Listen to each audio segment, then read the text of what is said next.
Hi hello ಗೆಳೆಯರೇ, ನಾನು ನಿಮ್ಮ ಪ್ರೀತಿಯ ಗಿರೀಶ್ ದಾಸನ್. ನನ್ನ ಯೂಟ್ಯೂಬ್ ಚಾನಲ್ಗೆ ಎಲ್ಲರನ್ನ ಸ್ವಾಗತವನ್ನು ಕೋರುತ್ತೇನೆ. ನಾನು ಇವತ್ತು ಕರ್ನಾಟಕ ರಾಜ್ಯದ ಬೆಳಗಾವಿ ಜಿಲ್ಲೆಯ ಯಲಗಟ್ಟಿ ತಾಲೂಕಿನ ಶಿವಾಪುರ ಗ್ರಾಮದಲ್ಲಿ ಬಂದಿದ್ದೀನಿ. ಈ ಒಂದು ಹನುಮಾನ ಒಂದು ದೇವಸ್ಥಾನಕ್ಕೆ ನಾನು ಭೇಟಿ ಕೊಟ್ಟಿದ್ದೀನಿ. ಇಲ್ಲಿರುವಂಥ ಒಂದು ಸಂಭ್ರಮ ನೋಡಿ ನನಗೆ ಆಶ್ಚರ್ಯ ಆಗ್ತದೆ. ನಮಗೆ ಗೊತ್ತಿರಬೇಕು, ಈ ಒಂದು ನೀವು ವೀಕ್ಷಕರೇ ಇಲ್ಲಿ ನೋಡ್ಬೋದು ವಿಡಿಯೋದಲ್ಲಿ.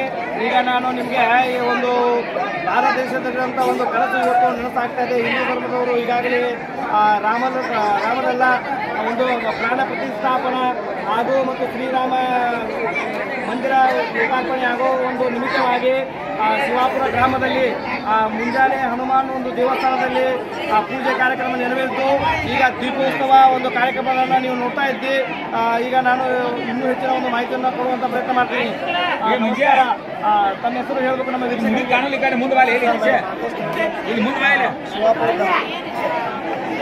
ಈಗ ಹೇಳಿ ನಮ್ಮ ವೀಕ್ಷಕರಿಗೆ ತಿಳಿಸಿ, ಈ ಒಂದು ಹಬ್ಬವನ್ನು ಯಾವ ರೀತಿ ನೀವು ಸೆಲೆಬ್ರೇಷನ್ ಮಾಡ್ತಾ ಇದ್ದೀರಾ ಸ್ವಲ್ಪ ನಮ್ಮ ವೀಕ್ಷಕರಿಗೆ ತಿಳಿಸಬೇಕು. ಅಯೋಧ್ಯದಲ್ಲಿ ಬಾಲರಾಮನ ಏನು ಪ್ರತಿಷ್ಠಾಪನೆ ಆಗಿಲ್ಲ ಇವತ್ತು.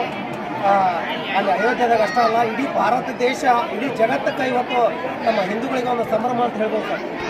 ಈ ಸಂಭ್ರಮ ಅದು ನೋಡ್ಬೇಕಂತಂದ್ರೆ ಎಲ್ಲರೂ ಮನೆ ಮನೆಗೆ ದೀಪ ಹಚ್ಚಿದ್ದಾರೆ. ಇವತ್ತು ಮುಂಜಾನೆಯಿಂದ ನಮ್ಮ ಮಾರುತಿ ದೇವಸ್ಥಾನದಲ್ಲಿ ಅತಿ ವಿಜೃಂಭಣೆಯಿಂದ ಪೂಜಾ ಪುನಸ್ಕಾರ ನೆರವೇರಿತು. ಹಾಗೂ ಊರು ತುಂಬ ಈಗ ಸಂಜೆಗೆ ಮೆರವಣಿಗೆ ಮಾಡ್ಕೊತ ಪ್ರತಿ ಊರದಲ್ಲೇ ಸೀತಾರಾಮನ ವೇಷಭೂಷವನ್ನು ಹಾಕೊಂಡು ಹೆಣ್ಣು ಮಕ್ಕಳು ಹಾಗೂ ಎಲ್ಲ ಶಿವಾಪುರದ ಸದ್ಭಕ್ತರು ಅತಿ ವಿಜೃಂಭಣೆಯಿಂದ ಒಂದು ಜಾತ್ರೆನ ಅಂತ ಹೇಳ್ಬೋದು. ಆ ಮಾರುತಿ ದೇವಸ್ಥಾನಕ್ಕೆ ಬಂದು ಇಲ್ಲಿ ಒಂದು ಪೂಜಾ ಮಾಡಿ ಒಂದು ದೀಪೋತ್ಸವ ಕಾರ್ಯಕ್ರಮವನ್ನು ಅಚ್ಚುಕಟ್ಟಾಗಿ ಶಿವಾಪುರದ ಎಲ್ಲ ಸದ್ಭಕ್ತರು ಪಾಲ್ಗೊಂಡು ಈ ಕಾರ್ಯಕ್ರಮವನ್ನು ಅತಿ ವಿಜೃಂಭಣೆಯಿಂದ ಆಚರಿಸಿದ್ದಾರೆ. ಮತ್ತು ಇದು ಮುಗಿದ ನಂತರ ಅನ್ನದ ವ್ಯವಸ್ಥೆ, ಪ್ರಸಾದ ವ್ಯವಸ್ಥೆ ಕೂಡ ಮಾಡಿದ್ದೀವಿ ಸರ್.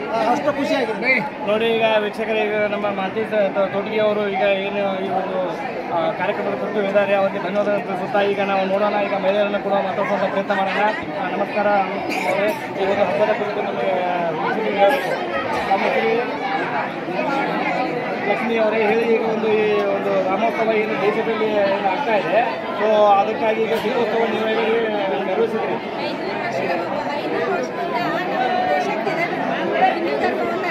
ಹಿಂದೂ ಧರ್ಮದ ಯಾವುದೇ ಒಂದು ಹಬ್ಬ ಆಗುತ್ತಿಲ್ಲ.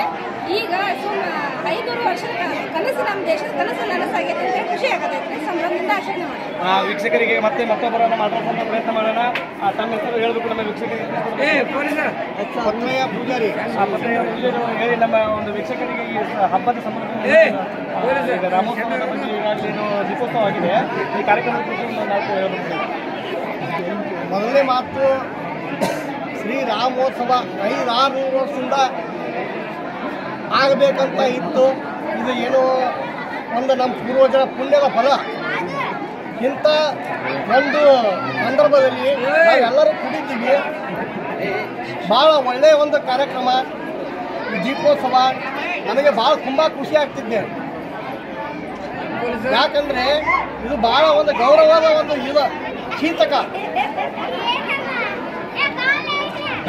ನೋಡಿ, ಈಗಾಗಲೇ ನಮ್ಮ ರೀತಿಯಾಗಿ ಒಂದು ಕಾರ್ಯಕ್ರಮ ಹೇಳಿದ್ರು. ಮತ್ತೆ ನಾನು ಹೊಸ ವಿಡಿಯೋಗಳು ಹೇಳೋದಕ್ಕಿಂತ ಮುಂಚೆ ನೀವು ನೋಡ್ಬೋದು, ಹಿಂಭಾಗದಲ್ಲಿ ಜನಸ್ತೋಮ ಕಾಣ್ತಾ ಇದೆ. ಇಲ್ಲಿ ಅನ್ನ ಸಂತರ್ಪಣೆ ಕೂಡ ಈಗಾಗಲೇ ಅವರು ವ್ಯವಸ್ಥೆಯನ್ನು ಮಾಡಿದ್ದಾರೆ. ನಿಮಗೆ ಮತ್ತೊಂದು ನಾನು ತೋರ್ಸೋಕ್ಕೆ ಬಯಸ್ತೇನೆ.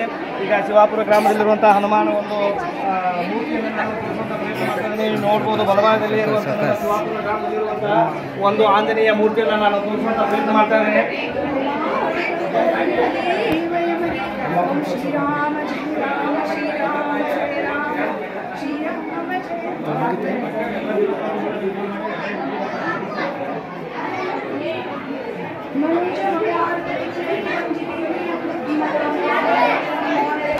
ಪ್ರಯತ್ನ ಮಾಡ್ತೀನಿ.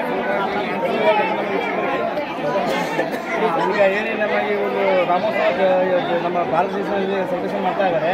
ಸೊ ಈ ಒಂದು ಶಿವಾಪುರ ಗ್ರಾಮದಲ್ಲಿ ಈಗಾಗಲೇ ಏನು ದೀಪೋತ್ಸವ ಮತ್ತು ಅನ್ನ ಸಂತರ್ಪಣೆ ಕಾರ್ಯಕ್ರಮ ಇಟ್ಕೊಂಡಿದ್ದಾರೆ. ಅದರ ಬಗ್ಗೆ ವೀಕ್ಷಕರಿಗೆ ನಮಗೆ ತಿಳಿಸ್ಕೊಡ್ಬೇಕು. ಈಗ 200 ವರ್ಷದ ಹಿಂದಿನ ಇತಿಹಾಸ ಏನಿದೆ, ಇಲ್ಲಿ ರಾಮ ಮಂದಿರ ನಿರ್ಮಾಣಕ್ಕೆ ಬಹಳಷ್ಟು ಕಂಠ ತಕರಾರುಗಳಿಂದ ಕೂಡಿತ್ತು. ಎಲ್ಲ ಸಮಸ್ಯೆಗಳು ಬಗೆಹರಿದು ಈಗ ರಾಮ ಮಂದಿರದ ಅಯೋಧ್ಯೆಯಲ್ಲಿ ರಾಮ ಮಂದಿರದ ಪ್ರತಿಷ್ಠಾಪನೆ ಆಗಿದೆ.